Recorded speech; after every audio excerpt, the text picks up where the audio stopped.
ايوه. هو الواد الفران اللي كان اتكلم على فكيهة ما ردش تاني؟ ما ردش، عمو حس بيه لهفوا لبنته. بركة يا جامع، ربنا يوفقهم. طب وانت بقى بتسألي ليه يا خالتي سكينة؟ لقيتي عريس لفكيهة؟ مش معنى يعني فكيهة، هو الحاضر مش أولى من الغايب؟ وبعدين يا بنت هو لا حاجة، بس الكلام بياخد ويدي. العريس اللي عندي مش زيه، راجل كبير ومتجوز ومراته ولية كبيرة، يعني منها ضرة ومنها حما. انما فكيهة البنية منكسرة زي ما انت عارفة ويتيمة، وبتقول يا رب الستر النهاردة قبل بكرة. انت ربنا يحملك ابوكي واخوكي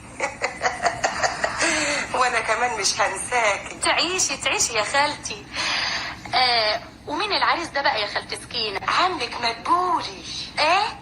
عم مدبولي جوزك؟ وبتخطبينه؟ طب تبي صباعك في عينيه، اطبقي بايديك على زمارة رقبته. شوفي يا اخت الراجل الشايب العايب. ولا عيب ولا حاجة، انت اللي بتقاصر لسه مش فاهمة الدنيا. ومش عايزة افهمها. بس يديك ربنا طول العمر. ما يحكمش. ايش قولك يا فكيهة؟ والله يا ست سكينة، والله دي حاجة تحير. يهو تحير في ايه بقى؟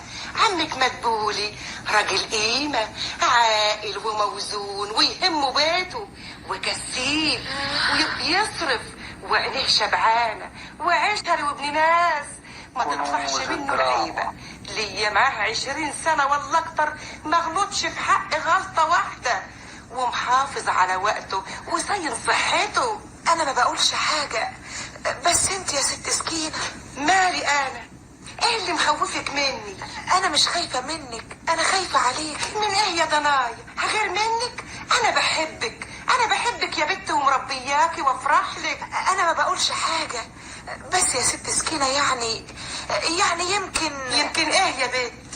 يمكن اجيب عيل بصحيح. يهو امال احنا واخدينك ليه؟ ما هو دلوقتي شيء وساعتها شيء تاني.